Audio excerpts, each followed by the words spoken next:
It's me and Poppy again here. I'm going to read you Fleabag by Helen. It's another book about a dog. It's what I used to do when I was younger. So let's start it. Right. There was once a dog who had no name, and he had no home. What he did have was fleas, but they weren't much company. He lived all alone in the big city and found his dinner wherever he could. He liked to bark at the huge blue things that thundered past. All the pictures there is barking at the massive cars, I'd imagine. On a train, sorry.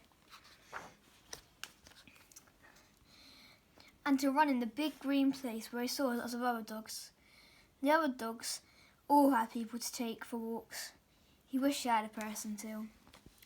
So in the field, look, all the other dogs. There he is down there, looking at two other dogs.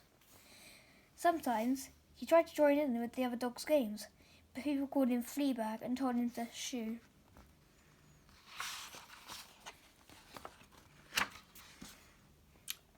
Then one day he saw a boy with a ball, but no dog.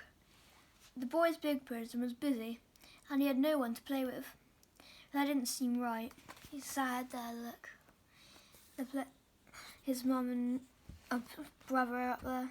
There he is, there's a dog. So the boy threw his ball, and the dog ran as fast as he could, across the green stuff, through the pink things, and caught it. Backwards somersault there to get the nice orange ball. That was fun. He'd never done playing before.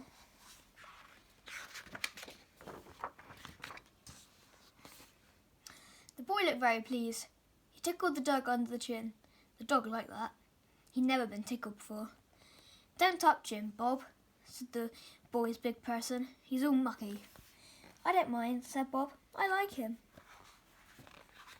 Down his hands and knees there, look, stroking Fleabag. Over the next few days, the dog looked out for his boy, and the boy looked out for his dog. The boy's big person was usually too busy to notice. There, look. And they had become great friends.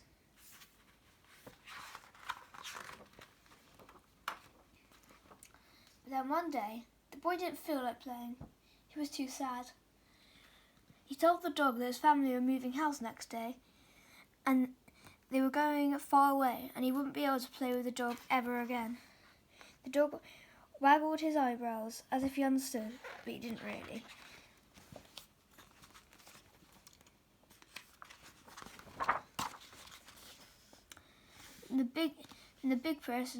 The boy's big person called out, "Come on, Bob, home time.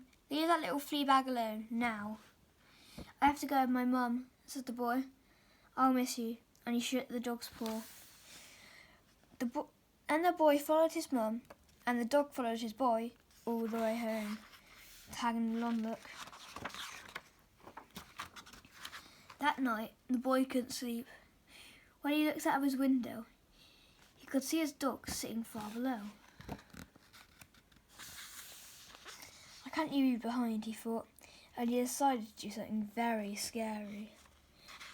He picked up a suitcase, which was already packed for the move, stuffed a few biscuits in his pocket, and tiptoed out of the flat.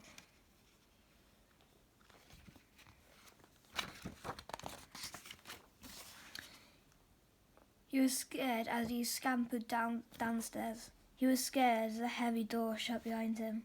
He was scared as he ran to meet his friend. "Come on, boy," he said. "We're running away." Look, they're going. Oh.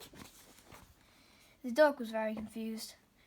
What was his boy doing outside in the dark? He should be safe indoors with his big people. He sat very still. "Come on," said the boy, but the dog wouldn't move. "Biscuit," said the boy, but the dog wouldn't budge.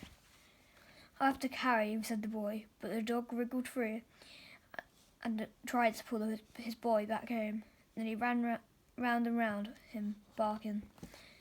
Look, he obviously don't want him to be outside. "Shush," said the boy. "You'll wake up Mum and Dad." That seemed like a good idea, so the dog went woof, woof, woof, woof, woof. He barked a lot, until the light went on and a worried face looked out. The boy's big people seemed rather cross and sent him straight to bed. Then one of them said, "I suppose this little Fleabag can sleep here tonight." "I think he deserves to," said the other. "He did look after Bob." The dog was very excited. He'd never slept in a real bed before. It was in a cardboard box, nice and cosy. The next day, his family took everything out of their flat and put it in an enormous van. And when the van was full, they got in their car. The dog was worried. Were people going somewhere without him? The man said, "Come on, little Fleabag, hop in. You're coming with us." Jumping in with his boy, innit? And that's how the dog with no name found a home. So he goes, face out the window. The dog soon settled in. And Dad got rid of his fleas, which was good. Mum got nice and clean, which wasn't so good. Then Bob got nice and dirty all over again. The dog listened while his family tried to think of a name for him. "Scruff," said Mum. "Spike," said Dad. "Gaga," said the baby. But there was only one name that stuck. It was Fleabag. That running in the field with the boy. Right. Thank you for listening, Robins. I hope you enjoyed, and I'll see you next time. Bye.